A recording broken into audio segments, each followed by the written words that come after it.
En muchos vídeos hemos hablado de guerras, combates, campañas y batallas, pero hay muy pocos dedicados a lo que fue la vuelta del combatiente a casa. En este vídeo nos dedicaremos a una de las guerras de más sangrientas de Sudamérica, la Guerra del Paraguay o Triple Alianza. Pero antes un pequeño resumen de este conflicto, siendo bastante debatido hoy en día. La guerra sucedería entre 1864 a 1870 enfrentando a Paraguay de Solano López contra una coalición compuesta por Argentina, Uruguay y el Imperio del Brasil a raíz de la Guerra Civil Uruguaya. La guerra, que se creía sería corta, terminó durando años y se caracterizó por lo sangrienta que fue y las profundas secuelas que dejó en todos los países involucrados. En Argentina sería la base de la formación del actual país y la consolidación de un ejército sólido. Tras estuantes y arduas batallas, la guerra estaba llegando a su fin. Para 1869 se consideró el fin de la última campaña y el ejército argentino consideró en regresar a la mayor cantidad de sus tropas a la Argentina y dejar a los restos del esquelético ejército paraguayo a los brasileños, aunque dejando en el país guaraní a varias fuerzas de ocupación con los brasileños. En diciembre del 69 se acelerarían los preparativos para el regreso de la Guardia Nacional. Mientras cada jefe, oficial y soldado acomodaba sus pocas pertenencias, el comandante en jefe de las fuerzas argentinas, el general Emilio Mitre, adoptaba medidas para el transporte de los hombres por orden del presidente Sarmiento. Estos debían marchar a Buenos Aires para recibir el homenaje de los poderes públicos antes de ser licenciados y que pudieran regresar a sus hogares. Mientras en ciudades como Rosario se preparaban homenajes y comisiones populares para recibir a sus familiares y paisanos que habían estado fuera durante 5 años. En Buenos Aires, donde los ánimos seguían caldeados por la política, el gobierno dispuso entregar a los soldados del frente el 16 de diciembre medallas con el escrito al valor y la constancia, la provincia es agradecida. Estas serían de oro para los jefes, plata para oficiales y bronce para soldados. Estos últimos, véase soldados rasos y sargentos, recibirían la paga de 1000 pesos de la época para cada uno. Suma también sería pagada a las viudas e hijos de quienes murieron en la campaña, además de la licencia y constancia de que no volverían a ser llamados a filas por años.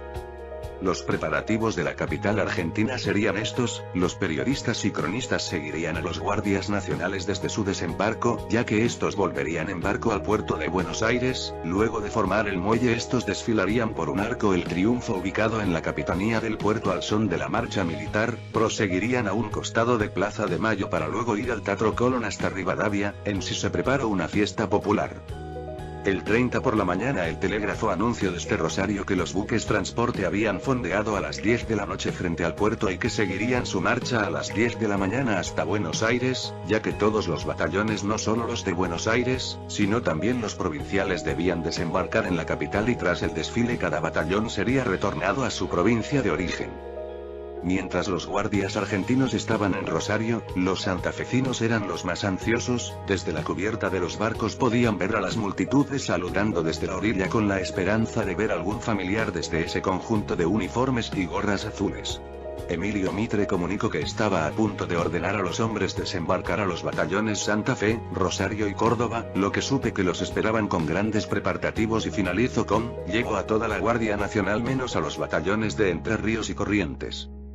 La orden del presidente Sarmiento era firme, que continuara el viaje con todas las unidades, ya que él pretendía que todos desembarcaran en la capital y de allí regresaran a sus provincias, ya que según él, todos debían ser homenajeados por el pueblo y el presidente de la República. Aunque el mal tiempo retrasaría el resto del viaje, en aquella jornada había un abrasador calor. Los soldados porteños verían una ciudad muy diferente a la que dejaron y los provincianos verían por primera vez la gran ciudad. Aunque, y para desgracia de los veteranos argentinos, la recepción fue menguada. En vez de desembarcar de día, el ejército argentino desembarcó de noche, con las calles casi vacías. Eran las 23:30, las tropas marchaban en silencio, parecían derrotadas, dijo el diario La Prensa. Según algunos, la orden fue del presidente Sarmiento, lo cual cayó mal a la oficialidad. Sarmiento había estrenado ese mismo día un carruaje presidencial obsequiado por sus ministros, lujo inaudito según muchos. La marcha de los infantes esa noche abría una mitad del regimiento de caballería de la GN General Lavalle, seguido por el general Emilio Mitre. Luego la infantería y cerraba la formación el 6 de línea y la otra mitad del cuerpo que llevaba el nombre del héroe de Riobamba. Llegadas al cuartel del Retiro, las tropas oyeron a tan altas horas la proclama del presidente, colocaron las armas en pabellón y durmieron, por primera vez en mucho, en suelo argentino. Esta mala recepción caería muy mal en el pueblo de Buenos Aires, quienes decían que era una falta de respeto para los veteranos que habían sufrido tantas privaciones y visto tantos horrores. Tras tantos descontentos, Sarmiento decidió crear un desfile diurno el 2 de enero. Según el periódico El Nacional, todo Buenos Aires presenció conmovida el paseo militar que alcanzó características de apoteosis en calle Florida. Los soldados marchaban bajo arcos y alfombras de flores que las damas arrojaban a su paso. El general Mitre y el coronel Luis María Campos y su escolta sucumbían ante el peso de los ramilletes, mientras la multitud aclamaba a las tropas, en especial al batallón Rioja y Catamarca, cuyo porte marcial y brillante aspecto sorprendió a muchos. Una anécdota del desfile fue la siguiente: en un balcón estaba Bartolomé Mitre, rodeado de sus antiguos ministros y jefes militares.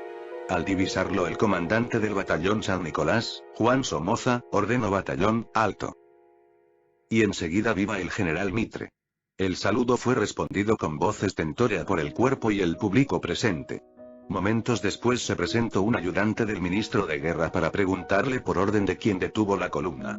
Lo hice para dar un viva al general, respondió. El oficial se marchó y regresó con una orden de arresto. Somoza se mordió los labios y respondió: será cumplida. Por primera vez en la historia argentina, todo el ejército había sido reunido en un solo lugar, además de condecorada y pagada, cosa que no había sucedido en otras guerras como la de la Independencia, la del Brasil ni las guerras civiles. Durante los días siguientes los civiles se acercaban constantemente a las carpas de los soldados para regalarles ya sea comida y bebida. Tras el festejo, se prepararon los traslados de los soldados argentinos del interior, los cuales fueron pasados a revista por el presidente, en un día caluroso mientras los soldados formaban y calaban sus bayonetas, al son de marchas los batallones Santa Fe, Rioja y Catamarca junto al Córdoba y Rosario rindieron honores al presidente.